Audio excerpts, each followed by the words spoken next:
All right, welcome back to SOS. I'm BA. Sippy. Today, Nurse Sippy's got some topics. She's got a topic. Yeah, since you showed me that comment, somebody wanted to know about the GSW, which is gunshot wounds. They asked. Sometimes you guys ask a question that's trauma related, and she is an ER trauma nurse, so she can help guide you through what she knows. So, Sane, yeah. Well, so I'm here for caliber situations, and she's here to discuss all the details. Yeah. So pretty much as usual. Right. This is for no resources. The world has gone to pots, and all the hospitals are burned to the ground, basically. Type thing. So basically with gunshot wounds, it's what caliber and where has it hit. Now it used to be where we would chart an exit wound and an entrance wound, but lately we've steered clear from that because technically with some calibers like a 22 you don't know what is the exit and what is the entrance wound. You have no idea. But so I mean that's the second thing. I guess first thing is where did you or that person get shot at makes a big difference, because and depending on the size of the caliber, you definitely want to make sure you have your trauma kit, because say if you got shot in a lung and you're hearing like, you know, sometimes what we call like a sucking chest wound where your chest is rising and you hear something sucking, that's probably a bullet entering your lung. You want to use one of these, a vent seal. But out in the field, when I did EMT, we didn't have these. We were taught just slap your glove over the hole, and then you can do your own occlusive bandage, which is basically like saran wrap with just 3 sides taped, because you have to have that opening for the air to escape and to come in as well, mostly to escape. So that's it for the lungs. That's pretty much the only thing you can do, because realistically, yes, I think I'm going to get some calibers to show folks kind of the different sizes. Okay. To add to this. If you want. Hang on 1 second. Okay, so anyways, while BA is getting the calibers, what was I saying? We did the occlusive dressing, and basically, you know, if you don't have an x-ray or a CT, it's going to be really hard to know where to pinpoint that bullet and how much damage it does, because certain calibers, like the smaller ones, like your 22s, will ricochet. And I've seen it where somebody has gotten shot in the calf and it hit the bone, and instead of going through the bone, it ricocheted off that bone and went out through the upper leg. So 22s are crazy. Same thing if somebody gets shot in the head and it actually penetrates, like maybe through the side, like of the temple where it's softer, it'll just ricochet inside the brain and scramble it, and the person, you know, probably it might not die, but they'll pretty much be brain dead. So that's the problem with gunshot wounds, is it's just where is that bullet. And so of course you want to make sure that if someone did get shot once, try and see if you can find an exit wound on that as well. But there have been times where a bullet has fragmented a little bit inside of somebody, and the trauma surgeon's been like, you know what, that is just too risky to go in there, dig that bullet fragment out. Instead, just gonna leave it. And 9 times out of 10, he said that the tissues will actually grow around it. So I mean, if it's something where it's in like an extremity and pretty much you're not going to have too much of a choice, I wouldn't recommend you taking, you know, long needle nose pliers or anything and digging around trying to retract that bullet out, because you're basically going to cause one heck of an infection that even antibiotics are not going to be able to cover. So, you know, that is an option that I haven't really seen, of course, publicized, that, hey, you know, you just gotta let that bullet lie and the tissues will grow around it, and hopefully have some antibiotics stocked on hand. Did you want to? Yeah. Have you talked about any bullets yet? Just the 22. You're saying you were telling me a 22 actually can like skip off of a bone or something like that. Yeah, that's what I just told him. It Okay. actually went in the calf and then hit the bone, went up and ricocheted off the upper leg. And that's what I was telling you, is that the like for example, like, now this is a 22, very small caliber, you know, and this is a I think this one's 32 grains, something very light. Now, weight is everything. This little guy right here will go in, and its velocity is slow. So if you slow down a velocity to the feet per second, and then you have something really tiny. This is like shooting a crossbow. So it goes in, but it kind of goes. It doesn't have anything to guide it, so it just sort of goes everywhere. It'll start slinging itself all over the place. That's what causes that. Now, if it hits something hard like a bone, it's going to bounce right off. It's probably going to slide right up your arm. Now, that goes back to, here another example. This is a 223, 556, you know, whatever you want to. There's a slight difference in case, wall thickness and powder, and, you know, in the two. But overall, you can see they're the same width. Now, this little guy here is about to this bottleneck long. It's about how long it is. Now, goes in, same thing, more velocity, you know, a lot faster feet per second. Goes in, sometimes it shatters, sometimes it goes in.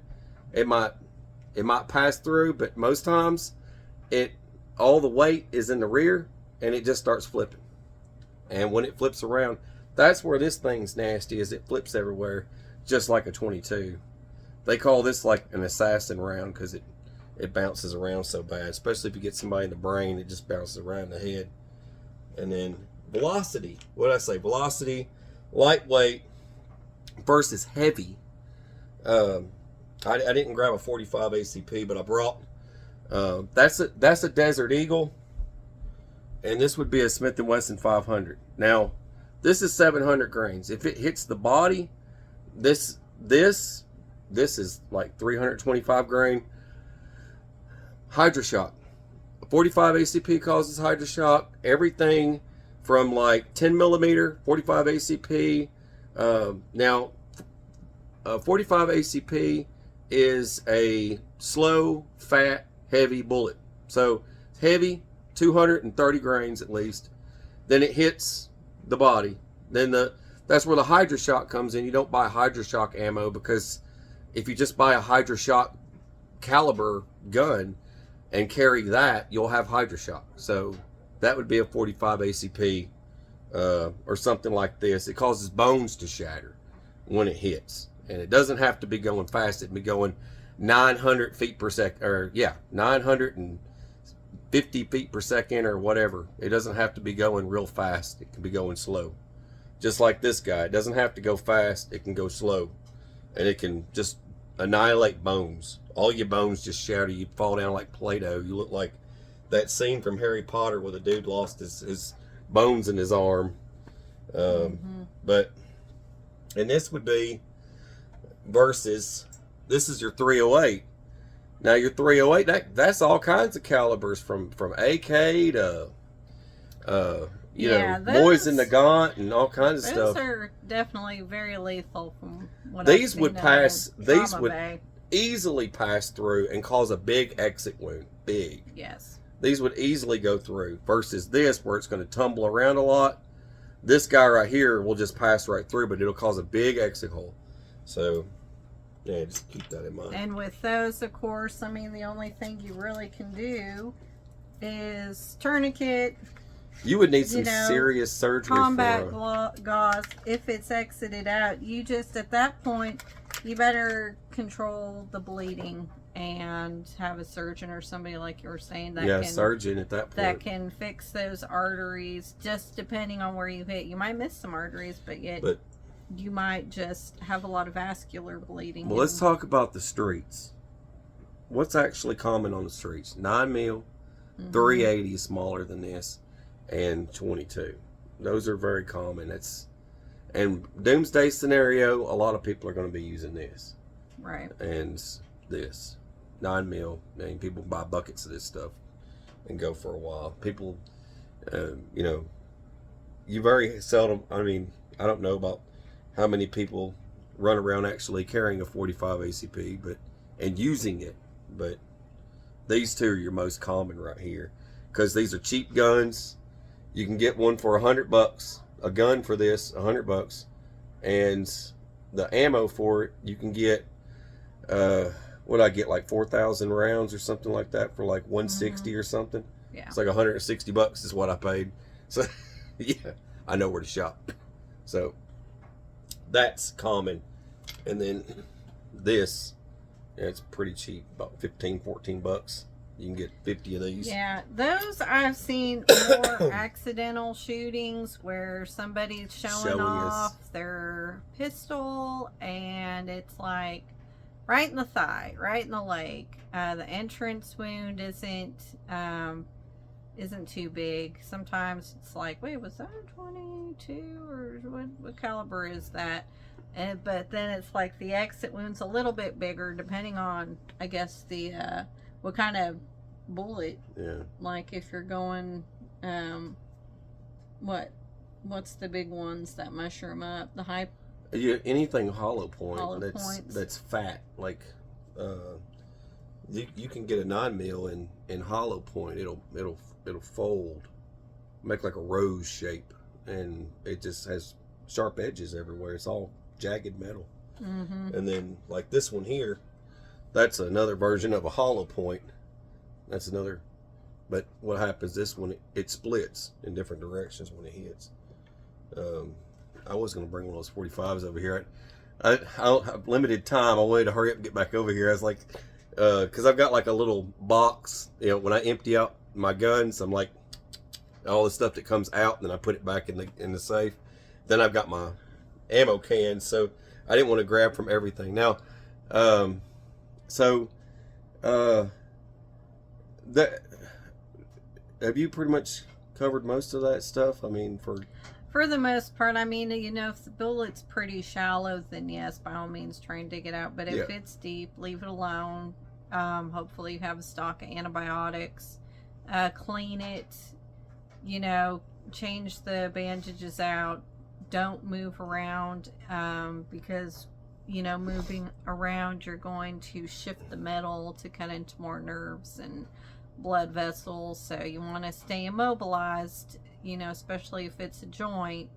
But I mean, that's pretty much the only thing you can really do on end times is just control the bleeding, antibiotics, and just good wound care, keeping it clean. Possibly if you need a suture kit, typically with bullet holes, especially little 22s, little entrance or exit wounds, you don't need to suture. Please don't, because that's just more of a way to get an infection. Usually we just leave those alone. You can throw a little Dermabond over it, super glue. And then the bigger calibers where the hole is just so big and round, you can't suture that. That's something that you would have to pack in with like honey or with iodine. Honey will help generate. But honey tissue. Would be the best way to go. Honey helps generate tissue, right? Yeah, you would fill it all the way up with honey and saran wrap it. And honey promotes a lot of the growth in good tissue, and it dissolves the nasty decaying tissue up. Yeah, that's crazy. And I watched a video, and I was looking at trauma videos, because I don't get to go to your work and see all the weird stuff. So there was one I was watching where the guy had gotten shot, and the bullet had punctured his heart. And it was crazy. It was crazy what they were doing. Like without missing a beat, they're just operating to save his life. They cut. I mean, they cut through that dude like he was a deer, and they were just cutting off a piece of meat. They filleted him open. They cut, and it was just crazy. They just cut it open all the way down to the ribs. They got the rib spreaders out. And the rib spreaders went in, and that just, I mean, it was crazy. They just cranked that sucker, and it's just spreading it all apart. And the dude's still alive. They got him hooked up, and they cleaned all the clots out with his hands, with his gloves on, and then he took the suture, and he grabbed a hold of where that hole was and started suturing that thing up. Mm-hmm. And you say, hey, you know, odds are possibly he's just going to die. Right. But you still got to try. Yeah.